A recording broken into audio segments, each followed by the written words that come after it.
The glass elevator at Morgan Technologies rose smoothly through the gleaming tower, each floor marking another step toward a moment I'd planned for 2 years.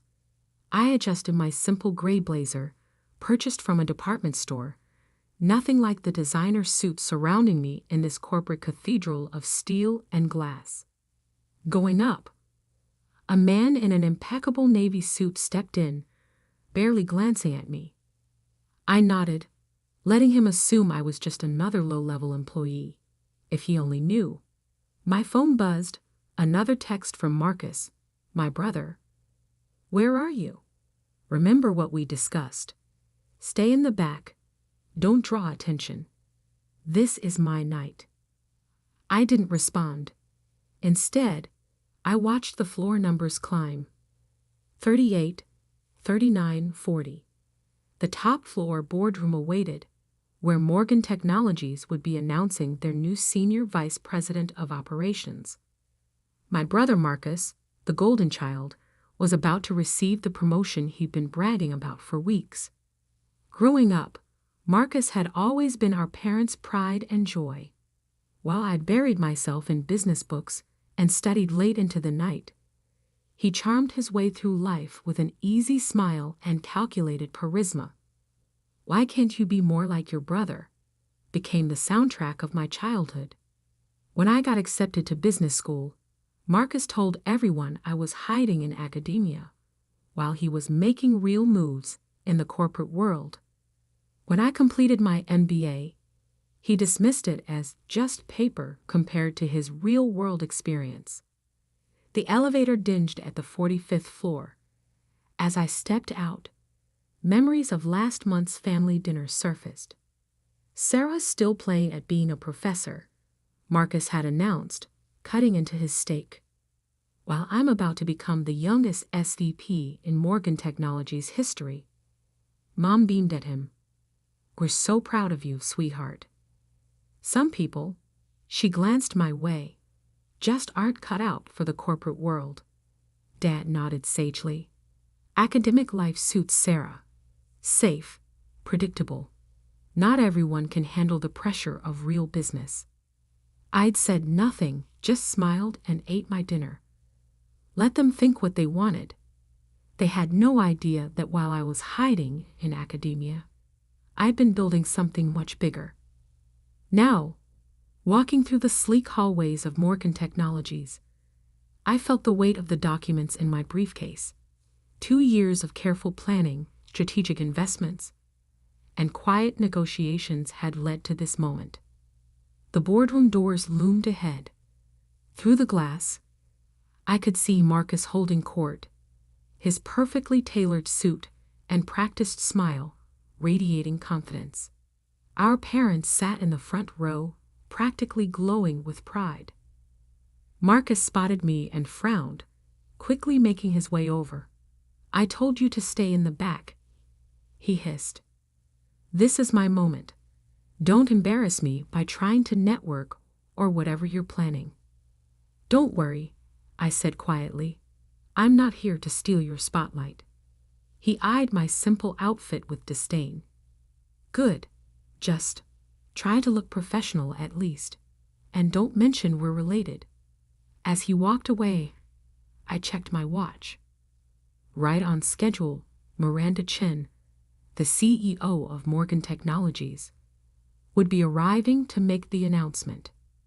What Marcus didn't know was that I'd met with Miranda many times over the past year, but not about his promotion. The room quieted as Miranda strode in, commanding attention without effort. She took her place at the podium, shuffling her notes with practiced precision. "Ladies and gentlemen," she began, "thank you for joining us today. We're here to announce some significant changes at Morgan Technologies." Marcus straightened his tie, ready for his moment. "But before we discuss any promotions," Miranda continued, "I have an important announcement. As many of you know, I've been searching for the right person to take Morgan Technologies into the future. Someone with vision, integrity, and a deep understanding of where this industry is heading." She paused, scanning the room. Marcus's smile widened.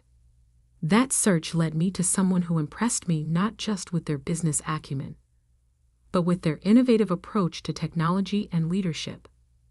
Someone who quietly built an investment portfolio that includes controlling interests in 3 of our major competitors. Marcus's smile faltered slightly. This wasn't part of his script.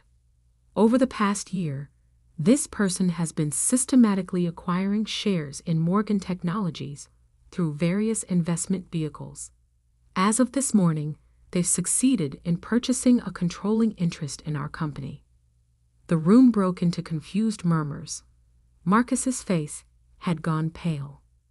"Ladies and gentlemen," Miranda said, "please join me in welcoming the new owner and CEO of Morgan Technologies." She turned and extended her hand toward me. "Dr. Sarah Mitchell." The silence was absolute as I walked to the podium. Marcus stumbled backward, his carefully planned speech falling from nerveless fingers. In the front row, our parents sat frozen, their expressions a mixture of shock and disbelief.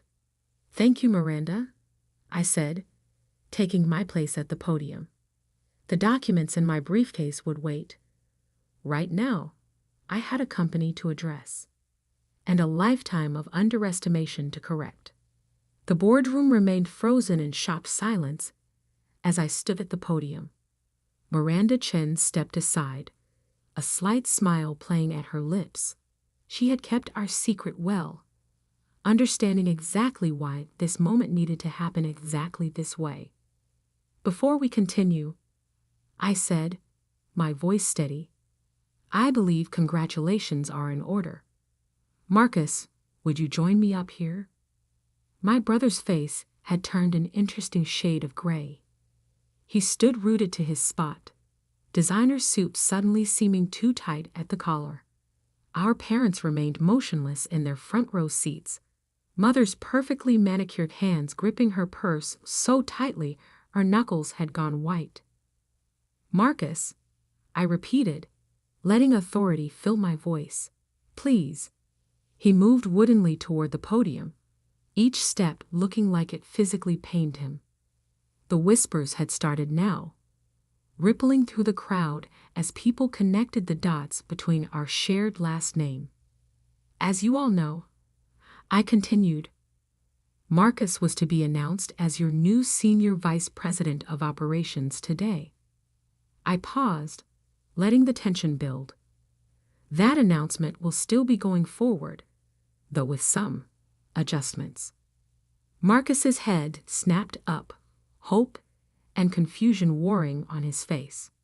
Over the past year, I've had the opportunity to review everyone's performance records, including Marcus's. While his sales numbers are impressive, there have been some concerning patterns in his management style and strategic decisions. I opened my briefcase and removed a folder, watching Marcus's eyes track my movements. Specifically, the Harrison account proposal from last quarter. I held up a document, the one where you took credit for Jennifer Torres's work while she was on maternity leave. The color drained from Marcus's face. In the audience, a young woman in a charcoal suit sat out straighter. "Or the Stevens Technology merger," I continued, extracting another file, "where you conveniently failed to mention the massive pension liability that would come with the acquisition, the liability you discovered during due diligence but chose to hide." That's taken out of context," Marcus stammered, finding his voice. "You don't understand how business works in the real world. Sometimes you have to make morally questionable decisions to get ahead." I finished for him. "Steal credit from your subordinates. Hide critical information from the board." Our father stood up suddenly. "Now see here," he blustered, his face reddening. "You can't just walk in here and start making accusations. Marcus has worked his way up through a combination of charm, manipulation, and taking credit for others' work." I cut in. "Yes, I know exactly how he's worked his way up. I've spent the last year reviewing every decision, every proposal, every partnership he's been involved with. I turn to address the room at large. Morgan Technologies has an incredible team of dedicated, innovative professionals. People who work hard, support each other, and operate with integrity. Starting today, those are the people who will be recognized and rewarded. My eyes found Jennifer Torres in the crowd. Ms. Torres, I'd like to meet with you tomorrow morning to discuss your actual contributions to the Harrison Project and your thoughts on leading the new digital transformation initiative. Jennifer sat up straighter, a slow smile spreading across her face as Marcus seemed to shrink beside me. This is ridiculous. Our mother's voice cut through the room as she stood, designer heels clicking on the hardwood floor. Sarah, you've always been jealous of your brother's success. This little power play of yours. Mrs. Mitchell, Miranda interrupted smoothly. Perhaps we should continue this family discussion privately. The board and I have some organizational announcements to make. I nodded. My office, I said, indicating the large corner office that had been prepared over the past week. Now, as our parents and Marcus followed me into the office, I could hear Miranda beginning to outline the company's new direction to the assembled employees. The heavy door clicked shut behind us, muffling the sound. Have you lost your mind? Marcus exploded the moment we were alone. You can't just walk in here and... I can and I did, I replied calmly, taking my seat behind the desk. I own 51% of Morgan Technologies now. Every decision, every promotion, every strategic move goes through me. How? Our father demanded. Where did you get that kind of money? This company is worth billions. I leaned back in my chair. Remember that silly little consulting firm I started during my hiding in academia phase? Turns out there's good money in helping tech companies optimize their operations and identify acquisition targets. I smiled.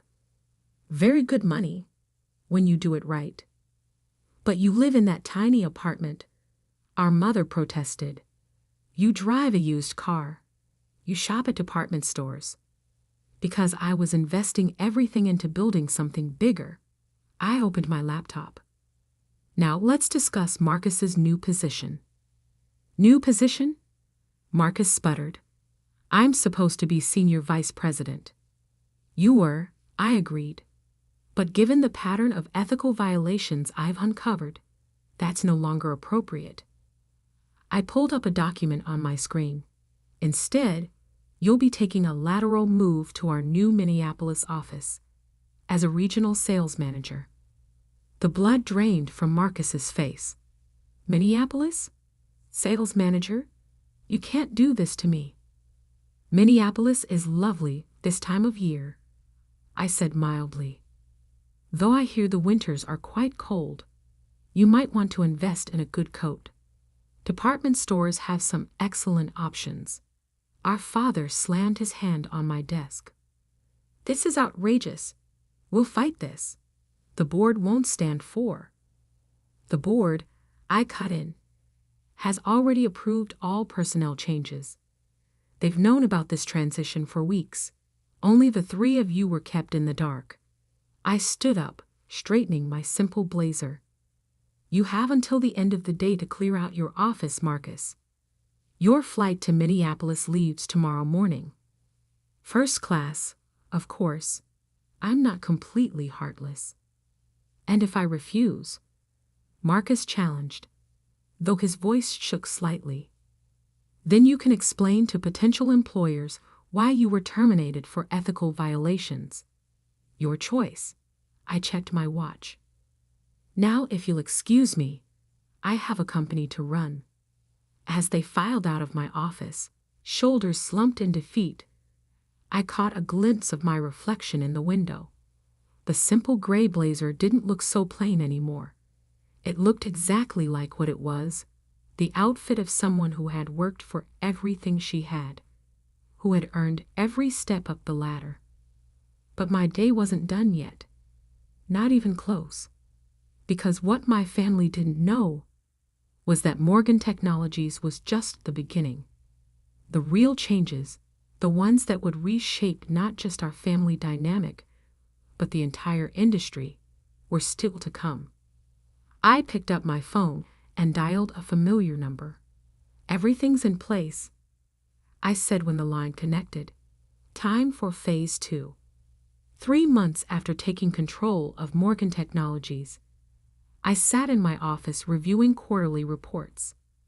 The Minneapolis weather update on my screen showed heavy snow. I wondered if Marcus had bought that winter coat yet. A soft knock on my door interrupted my thoughts. "Come in," I called, already knowing who it would be. Jennifer Torres entered, carrying a tablet and looking considerably more confident than she had 3 months ago. As the new head of digital transformation, she'd already implemented changes that had increased efficiency by 30%. "The Stevens technology audit is complete," she reported, taking a seat. "You were right about the pension liability being just the tip of the iceberg. We've uncovered at least a dozen other issues Marcus tried to hide." I nodded, unsurprised. "Send me the full report. And Jennifer, good work." She smiled, the smile of someone who was finally being recognized for their talents. "There's something else. Your parents are in the lobby." I glanced at my calendar, though I already knew it was empty. "Send them up." While waiting, I opened my desk drawer and removed a thick manila envelope. Inside were documents I'd been preparing for weeks, ever since Phase 2 had begun. My parents entered without knocking. Mom looked thinner, her designer outfit from last season showing signs of wear. Dad's golf tan had faded, and his shoulders stooped slightly. "Sarah," Mom started, her voice carrying forced brightness, "we've been trying to reach you." "I've been busy," I replied coolly. "Running a company takes considerable time. Please sit." They settled into the chairs across from my desk, looking uncomfortable. The silence stretched. "It's about Marcus," Dad finally said. "He's struggling in Minneapolis. His performance reports reflect that." I agreed. "His sales numbers are well below target. He's not used to the cold," Mom interjected quickly. "And that tiny apartment. Nothing like his condo here. Couldn't you find something closer? Maybe a position in the Chicago office?" I leaned back in my chair. "Has Marcus mentioned why his numbers are down?" They exchanged glances. Dad cleared his throat. "He says the clients there are different, more demanding." "They're not different," I said. "They just expect actual results, not empty promises and stolen ideas. Marcus can't coast on charm there because I specifically instructed the regional director to verify all his work." That's harassment," Dad sputtered. "That's accountability," I corrected. "Something Marcus has never had to face before." I opened the manila envelope. "Which brings me to why I've been trying to reach you both as well." Their eyes fixed on the documents I spread across my desk. Property records, bank statements, investment portfolios. When I was reviewing Marcus's financial records, I found some interesting transactions. I continued. "Large transfers from your accounts to his, dating back 5 years. Money that came from mortgaging your house. Twice." Mom's hand flew to her throat. Dad's face paled. "He said it was for investments," Mom whispered. "Special opportunities." "He lost it all," I said quietly. "High-risk trades, failed startups, gambling. The second mortgage payment is due next week. You can't cover it, can you?" Dad's shoulders slumped completely. We We were hoping that I would bail you out, I finished. Like you bailed him out, over and over, while telling me I didn't understand real business. Tears welled in Mom's eyes. Sarah, please. We'll lose the house. I pulled out another document. This is a proposal. Morgan Technologies will purchase your house at market value, clearing both mortgages. You can continue living there, paying rent at 30% below market rate. Their eyes widened with hope. But, I continued, there are conditions. First, you'll both attend financial management counseling. Second, you will not send any more money to Marcus. And third, I met their eyes firmly. You will acknowledge, in writing, how you've treated me all these years. That's blackmail, Dad protested weakly. That's accountability, I repeated. Something this family desperately needs. I stood and walked to the window, looking out over the city. For years, you dismissed my achievements, belittled my choices, poured all your love and resources into Marcus while treating me like an afterthought. I turned back to face them. That ends now. Mom was crying openly now. Dad stared at his hands. The choice is yours, I said. Sign the agreement, keep your home, and maybe, we can build something new from the ashes of what this family has become. Or don't sign, lose the house, and continue enabling Marcus's destructive behavior. I placed a pen on the desk between them. But understand this, I'm not doing this for revenge. I'm doing this because sometimes love means forcing people to face hard truths. The silence stretched for a long moment. Then slowly, Dad reached for the pen. As they signed, my phone buzzed with a text from Minneapolis. Marcus had finally hit rock bottom, admitting to his regional director that he needed help. I'd already arranged for him to enter a program that would address his gambling addiction and teach him actual business ethics. Looking at my parents, I saw something I'd never seen before in their eyes when they looked at me. Respect. And maybe, just maybe, the beginning of understanding. The car will take you home, I said, pressing a button to summon my driver. The counselor will contact you tomorrow to set up your first session. They stood, looking somehow both smaller and lighter than when they'd entered. Sarah. Mom paused at the door. I'm sorry. For everything. I nodded, not trusting myself to speak. After they left, I sank back into my chair and finally let out a long breath. Phase 2 was complete.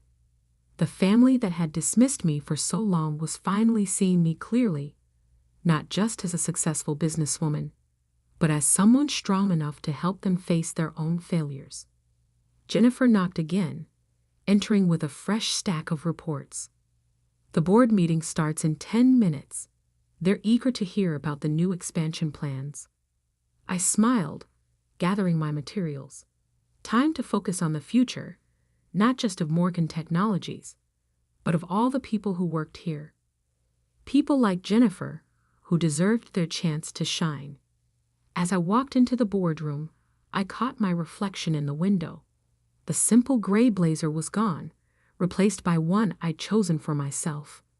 Not designer, not flashy, but perfectly suited to who I was. Someone who had built success on substance rather than style. The board members rose as I entered. They'd learned quickly that I was nothing like my brother, and everything a leader should be. Ladies and gentlemen, I began, let's talk about where we're going next. Because success, real success, isn't about proving others wrong. It's about proving yourself right. And I was just getting started. The glass elevator at Morgan Technologies rose smoothly through the gleaming tower, each floor marking another step toward a moment I'd planned for 2 years. I adjusted my simple gray blazer, purchased from a department store. Nothing like the designer suits surrounding me.